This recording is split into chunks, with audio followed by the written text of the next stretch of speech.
नमस्कार, बहुत बहुत स्वागत है आप सभी का। मैं हूं निखिल सिंह और विकास को समर्पित मोदी सरकार हमारे इस विशेष कार्यक्रम में आप सभी का स्वागत है। और पीएम मोदी इन दिनों दक्षिण भारत की यात्रा पर हैं और दक्षिण भारत कनेक्ट का जो उनका तरीका है वो विकास योजनाओं के जरिए हो रहा है। आज तेलंगाना के आदिलाबाद में प्रधानमंत्री ने 56,000 करोड़ रुपए से अधिक की लागत की 30 से अधिक विकास परियोजनाओं की सौगात दी। इसके साथ ही साथ ऊर्जा के क्षेत्र में नई शुरुआत की, परमाणु ऊर्जा के क्षेत्र में नई शुरुआत हुई और भारत के स्वदेशी प्रोटोटाइप फास्ट ब्रीडर रिएक्टर के कोर लोडिंग की भी आज शुरुआत हुई। उसके साथ ही साथ प्रधानमंत्री ने इस बात की गारंटी दी कि जो कुछ भी विकास की सौगात वो दे रहे हैं, जो कुछ शिलान्यास वो कर रहे हैं, उसका उद्घाटन भी वो स्वयं करेंगे और ऐसा वो पहले भी करते आए हैं। साथ ही साथ उन्होंने ये भी बताया कि पूरा देश 140 करोड़ भारतीय उनका परिवार है। ये क्यों कहा उन्होंने, वो भी इस डिस्कशन के जरिए हम आपको लेकर आएंगे सामने। लेकिन उससे पहले प्रधानमंत्री ने चेन्नई में जब एक सभा को संबोधित किया तो उसमें उन्होंने बताया कि महज 50 दिनों में, जी हां, सिर्फ 50 दिनों में और सिर्फ ऊर्जा के क्षेत्र में देश में कितना काम हुआ है। आइए प्रधानमंत्री को सुनते हैं। भारत अपनी ऊर्जा जरूरतें पूरी करने के लिए कितने बड़े स्केल पर काम कर रहा है। कुछ दिन पहले ही मैंने काकरापार में स्थापित 1400 मेगावाट की क्षमता वाले 2 नए रिएक्टर राष्ट्र को समर्पित किए।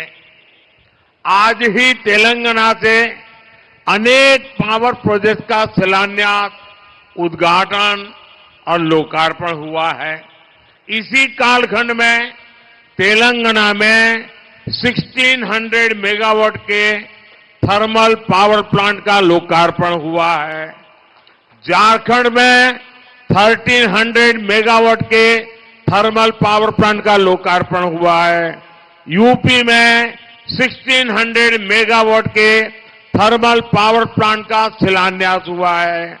यूपी में ही 300 मेगावाट के सोलर पावर प्लांट का शिलान्यास हुआ है। राजस्थान में भी बड़े सोलर पावर प्लांट का शिलान्यास हुआ है। यूपी में ही अल्ट्रा मेगा रिन्यूएबल पार्क का शिलान्यास हुआ है। हिमाचल में हाइड्रो पावर प्रोजेक्ट का शिलान्यास हुआ है। छत्तीसगढ़ के रायपुर में 4G इथेनॉल प्लांट का शिलान्यास हुआ है। यूपी के नोएडा में सीवेज ट्रीटमेंट प्लांट से निकले पानी से ग्रीन हाइड्रोजन बनाने का काम शुरू हुआ है। ये मैं 50 दिन का हिसाब आपको दे रहा हूं। ये 50 दिन में सिर्फ एनर्जी के क्षेत्र में क्या काम हुआ है, मैं इसकी बात कर रहा हूं। विकास कैसे होता है, स्केल कितना बड़ा होता है, इसका अंदाज देश को आएगा। तो स्पीड और स्केल की चर्चा की प्रधानमंत्री ने, एक पूरी लंबी फहरिस्त गिनाई कि महज 50 दिनों में किस तरह से सिर्फ ऊर्जा क्षेत्र में कितना काम हुआ है। तो इस पूरे विषय पर चर्चा करने के लिए हमारे साथ 2 खास मेहमान जुड़े हुए हैं, उनसे आपका परिचय करा दें। हमारे साथ शेखर अय्यर जी जुड़े हैं, वरिष्ठ पत्रकार हैं। शेखर जी, बहुत स्वागत है आपका। और प्रोफेसर अश्विनी महाजन जो कि इकोनॉमिक एनालिस्ट है। प्रोफेसर अश्विनी, बहुत स्वागत है आपका इस चर्चा में। प्रोफेसर अश्विनी, अगर आपके साथ शुरुआत करना चाहें, एक लंबी फहरिस्त अभी आपने देखा प्रधानमंत्री ने गिनाया है, आदिलाबाद में 56,000 करोड़ रुपए की परियोजनाओं का उन्होंने शिलान्यास और उद्घाटन किया, राष्ट्र को समर्पित किया, जिसमें बहुत ज्यादा मेजर जिसको कहना चाहिए कि ऊर्जा के क्षेत्र से जुड़ी हुई परियोजनाएं थी। किस तरह से इस स्केल और स्पीड को मापेंगे? ऊर्जा के क्षेत्र में आत्मनिर्भर हो रहा है देश।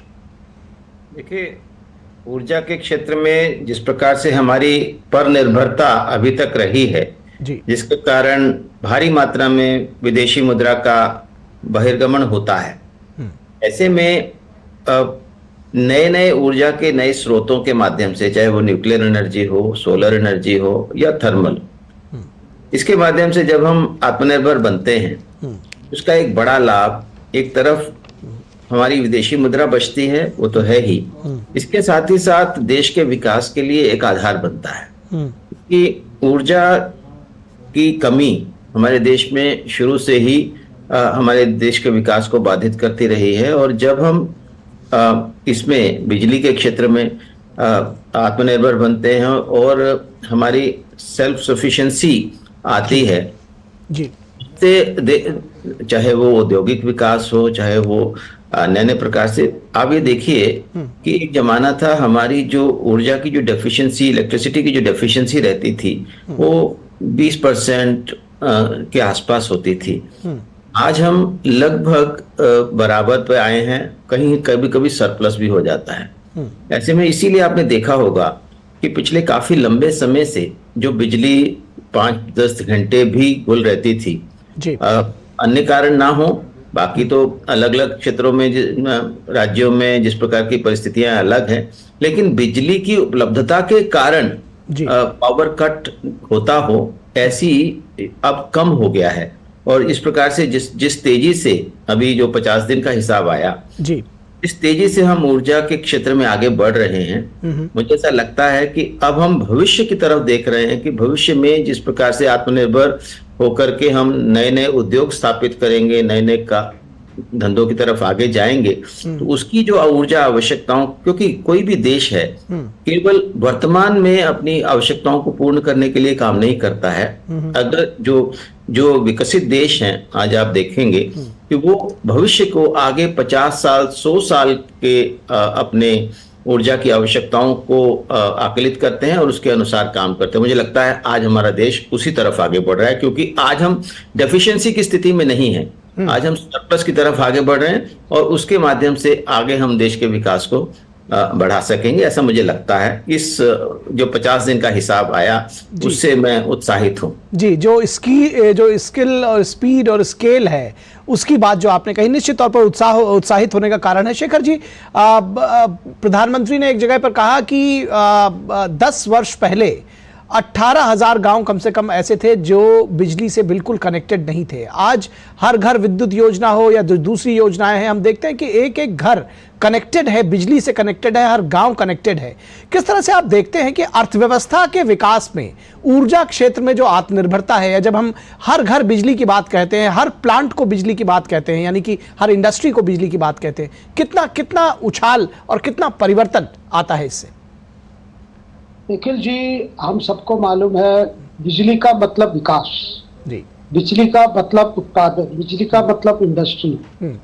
अब जो और नया जो योजना है ये सूर्य घर योजना जी, 75,000 करोड़ का जो कार्यक्रम है जी, जिसको आज पीएम ने हर मीटिंग में जिक्र किया, चेन्नई में भी अभी जिक्र किया जी, कि हर घर एक प्रकार से बिजली उत्पादन करने का क्षमता पाएगी और जितनी सरप्लस है वो सरकार को बेच सकते हैं। पहले तो अपना जीरो बिल हो जाएगा और जो सरप्लस, मान लीजिए जैसे जिस प्रकार की जो छोटा घर पे जो घरेलू प्लांट लगाएंगे उस हिसाब से जो सरप्लस है वो सरकार को ही बेच सकते हैं। इसका मतलब सरप्लस ही सरप्लस होगा। जो सरप्लस हमारे लिए जो इंडस्ट्री की हम बात कर रहे हैं, कॉटेज इंडस्ट्री हो, मीडियम इंडस्ट्री हो, जिसकी सबके लिए बिजली की जरूरत है। तो एक चीज नोट करनी चाहिए निखिल जी, क्या है कि प्रधानमंत्री का हमेशा जो सोच है जी, वो सोच बहुत दूरदृष्टि है। मतलब आज से तैयारी करो, 15 साल के बाद क्या रिक्वायरमेंट होगी, 20 साल के बाद क्या होगी, 25 साल के बाद क्या होगी। तो उसके लिए आज अगर हम शिलान्यास कर रहे हैं, इसका मतलब आने वाले समय में, आने वाले वर्षों में उसका फल अभी मिलेगा। अभी तक क्या रहा है कि पिछली जब 2014 से पहले हर चीज एडॉक होता था, कुछ इमरजेंसी सिचुएशन आ गई, कुछ एडॉक कर दो, फिर पॉलिसी बदलते रहो, फिर पॉलिसी करने में भी काफी प्रेशर्स आते थे। तो इस तरह की जो कंफ्यूजन, कभी कभी पॉलिसी पैरालिसिस भी हो जाता था।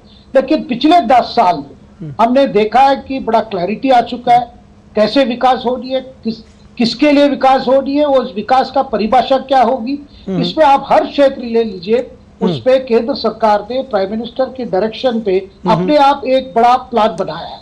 कल आपने देखा होगा सारे यूनियन काउंसिल ऑफ मिनिस्टर्स ने विजन 2047 पर 8 घंटे की मीटिंग हुई जी। आप सोच सकते हैं कितनी तैयारी अभी से हो रहा है। एक तरफ सरकार की कॉन्फिडेंस है, चुनाव के बाद फिर आएंगे, लेकिन आने के बाद जो काम सामने है, जो चुनौतियां सामने है, उसके लिए जो तैयारी हो रही है, उससे आप समझ सकते हैं पिछले 10 साल इस सरकार कैसे काम की। जी, निश्चित तौर पर तो इस चर्चा को आगे बढ़ाएंगे, लेकिन यहाँ रुकेंगे एक छोटे से ब्रेक के लिए। कहीं मत जाइएगा, जल्द हाजिर होंगे। साल बरस और सदी नहीं, एक युग गुजर जाएगा, उम्र न पूछो वंडर की, जब फर्क नजर आएगा। वंडर सीमेंट, फर्क नजर आएगा। मोदी सरकार की गारंटी, भारत होगा गरीबी मुक्त। 9 सालों में 25 करोड़ लोगों को गरीबी से बाहर निकाला। हमारा संकल्प, विकसित भारत।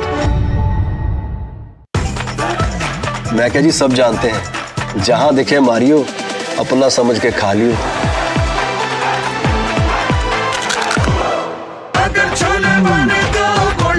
गोल्डी छोले मसाले, जहां जाए रिश्ते बनाए, जहां जाए रिश्ते बनाए, गोल्डी मसाले। So Seguro the automobile, the policy बाजार व अहेरो मच दिनेरो, समझ में आया? मैंने कितनी बार हिंदी में समझाया कि पॉलिसी बाजार से कंपेयर करके कार इंश्योरेंस पे 8,000 रुपए तक बचा सकते हो, पर कुछ लोगों को अभी तक समझ नहीं आया, तो मैंने सोचा स्पेनिश में समझा दूं। Adios amigos. अरे वाह, लेजेंड की बैट, इससे तो मैं खेलूंगा। फ्यूचर बैटिंग लेजेंड बैट, इसमें जिसका नाम लिखा है बैट उसी को मिलेगी। अरे यार, देखा, अगर इस पे मेरा नाम नहीं लिखा होता तो कितनी दिक्कत हो जाती। इसलिए आरबीआई कहता है बैंक अकाउंट हो या बैंक लॉकर, उसमें नॉमिनी का नाम जरूर दर्ज करें, ताकि आपकी जमा पूंजी उसी को मिले जिसे आपने नामित किया है। आरबीआई कहता है जानकार बनिए, सतर्क रहिए। साल बरस और सदी नहीं, एक युग गुजर जाएगा, उम्र न पूछो वंडर की, जब फर्क नजर आएगा। वंडर सीमेंट, फर्क नजर आएगा। स्वागत है ब्रेक के बाद, और हम चर्चा कर रहे हैं प्रधानमंत्री के दक्षिण कनेक्ट की जो ऊर्जा क्षेत्र में एक रेवोल्यूशन सी है उसकी चर्चा कर रहे हैं, जो क्रांति, ऊर्जा की जो नई क्रांति है उसकी चर्चा कर रहे हैं। अगर समझना चाहे आपसे अश्विनी महाजन जी, जो स्वदेशी प्रोटोटाइप फास्ट ब्रीडर रिएक्टर के कोर लोडिंग की शुरुआत कलपक्कम में की है, किस तरह से इसको समझना चाहिए? क्योंकि ऊर्जा के जो तमाम क्षेत्र हैं, चाहे वो रिन्यूएबल एनर्जी हो या दूसरे क्षेत्र में, लगातार भारत के जो प्रयास हैं वो सामने आ रहे हैं। देखिए, न्यूक्लियर एनर्जी ऊर्जा, सस्ती ऊर्जा का एक अच्छा स्रोत है, और इसमें अभी तक हम विदेशी रिएक्टरों पर निर्भर करते थे, और बहुत लंबी चर्चा चली भारत में अमेरिका से संधि की जी। तो आज जब हम देखते हैं कि हर क्षेत्र में, चाहे वो सोलर एनर्जी हो, चाहे वो न्यूक्लियर एनर्जी हो, या अन्य प्रकार की एनर्जी के लिए जो साधन चाहिए, जो हमें उपकरण चाहिए, उनका निर्माण भारत में ही होना शुरू हो गया है। और आगे चल करके जिस प्रकार से आत्मनिर्भर भारत योजना चल रही है, हम देखते हैं कि हर क्षेत्र में नए नए निवेश हो रहे हैं। हमारे शोध के हिसाब से हर क्षेत्र में, चाहे वो कोई भी क्षेत्र हो, ऊर्जा के क्षेत्र में तो हो ही रहा है, बाकी क्षेत्रों में भी आत्मनिर्भरता के उस लक्ष्य को लेकर के प्रोडक्शन लिंक्ड इंसेंटिव स्कीम हो, तमाम प्रकार के दूसरे प्रयास हो, उसके कारण आज देश में निवेश बढ़ रहा है, और इसी के साथ ही साथ शोध और विकास कार्यों में भी बहुत तेजी से गति आई है। तो अगर ओवरऑल डेवलपमेंट के हिसाब से देखते हैं तो न्यूक्लियर एनर्जी में स्वदेशी रिएक्टर का आना ये एक बहुत बड़ी उपलब्धि है, और आगे करके इस स्वदेशी जो उपकरण आ रहे हैं उसका एक बहुत बड़ा लाभ देश को मिलेगा। और केवल इतना ही नहीं है, हम विदेशों को भी इस प्रकार के उपकरण सप्लाई करने में सफल हो पाएंगे, और भारत का नाम उस दृष्टि से एक टेक्नोलॉजी प्रदाता के नाते और नई टेक्नोलॉजी के उपकरण निर्माता के नाते भी स्थापित होगा। जी जी, निश्चित तौर पर स्थापित होगा। शेखर अय्यर जी, अगर हम जब प्रधानमंत्री के दक्षिण भारत कनेक्ट की बात करते हैं, जिस तरह से ये तमाम परियोजनाएं एक के बाद एक विकास को गति दे रहे हैं, तो क्या माना जाए कि जो दक्षिण भारत का कनेक्ट है प्रधानमंत्री का, उसके केंद्र में विकास है, यानी कि बाकी कोई बाइंडिंग फोर्स के बजाय विकास के जरिए जो लोगों को जोड़ने की कोशिश की जा रही है? बिल्कुल निखिल जी, देखिए, दक्षिण भारत में कोई भी पार्टी सत्ता पे हो, वो प्रधानमंत्री के लिए कोई मतलब नहीं है। विकास का काम जारी रहना चाहिए, राजनीति की अपनी जगह है, विकास के कोई भी रुकावट ना करे, आगे बढ़ना चाहिए। इसीलिए आज आपने देखा होगा तेलंगाना में एक दृश्य, जहाँ के तेलंगाना के मुख्यमंत्री रेवंत रेड्डी स्वयं कह रहे हैं कि प्रधानमंत्री के साथ मिलकर काम करना है। वो कांग्रेस पार्टी के मुख्यमंत्री हैं, लेकिन वो कह रहे हैं कि हम प्रधानमंत्री हमारे बड़े भाई हैं। जब क्योंकि आज काफी मोदी जी की परिवार को लेकर काफी आज चर्चा हुई है जी, तो रेवंत रेड्डी जैसे मुख्यमंत्री जो देख रहे हैं कि तेलंगाना का भविष्य विकास पे है, इसीलिए वो कह रहे हैं कि हमें प्रधानमंत्री के आशीर्वाद चाहिए, प्राइम मिनिस्टर के साथ मिलकर हमें काम करना है और तेलंगाना को गुजरात जैसे विकास लाना है। एक बहुत बड़ा ये आज एक परिवर्तन हम देख रहे हैं राजनीति में, जहां कांग्रेस के मुख्यमंत्री रेवंत रेड्डी जैसे मुख्यमंत्री देख रहे हैं कि विकास की जो दौड़ लगी है, विकास की जो गति चल रही है, इसमें सबको शामिल होनी चाहिए। पार्टी किसी का भी हो और राज्य किसी का नेतृत्व में चले। जी जी, आपने एक बात और कही जिसका जिक्र किया, उस पर थोड़ी चर्चा कर लें। आपने कहा कि परिवार को लेकर के जिस तरह से कल लालू प्रसाद यादव ने जिस तरह के आरोप लगाए थे, बहुत बहुत सतही जिसको कहा जाए, बहुत छिछले, और उस पर आज जिस तरह से प्रधानमंत्री ने कहा कि 140 करोड़ भारतीय ही उनका परिवार है, किस तरह से देखते हैं इस पूरे पॉलिटिकल डेवलपमेंट को? कैसे इसका आकलन करेंगे, क्या कहेंगे आप?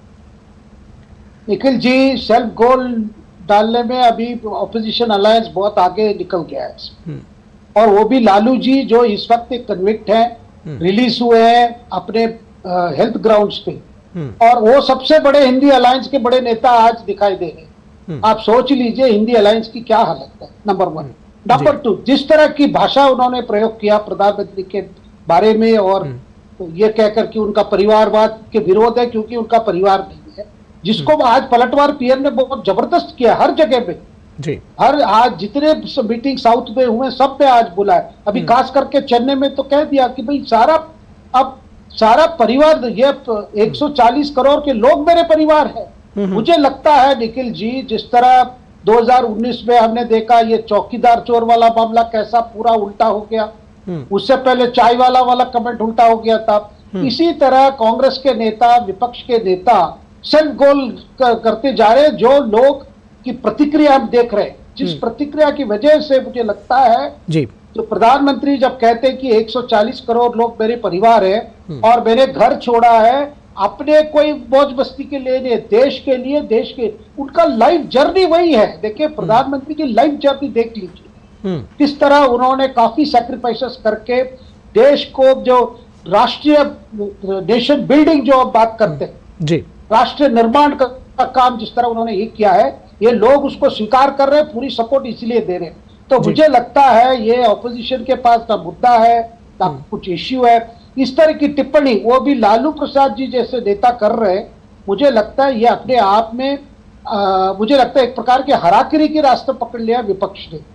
जी जी जी, निश्चित तौर पर मुद्दों की कमी कहीं ना कहीं जरूर दिखाई देती है। जिस तरह से विकास की बात बीजेपी कर रही है या प्रधानमंत्री कर रहे हैं, कम से कम ये उम्मीद की जा रही थी कि विपक्ष भी उसी तर्ज पर बात करेगा। फिलहाल अश्विनी महाजन जी, आपने देखा कि जो तमाम जो विकास की परियोजनाएं रही, ऊर्जा के क्षेत्र में तो निश्चित तौर पर बहुत ज्यादा रही, लेकिन रेल और रोड कनेक्टिविटी पर भी प्रधानमंत्री का बहुत फोकस है। और ये जो तमाम परियोजनाएं रही हैं, इसमें आप देखिए कि रेल का विद्युतीकरण, जो रेल लाइनों का है, दोहरीकरण, मार्गों का दोहरीकरण, जो सड़क मार्ग है, उसको कनेक्टिविटी पर बड़ा फोकस है। किस तरह से देखते हैं विकास के लिए कितना अहम है ये, और क्या इसके आफ्टर इफेक्ट्स देख रहे हैं आप? देखिए, विकास से अच्छी राजनीति कोई और हो नहीं सकती है।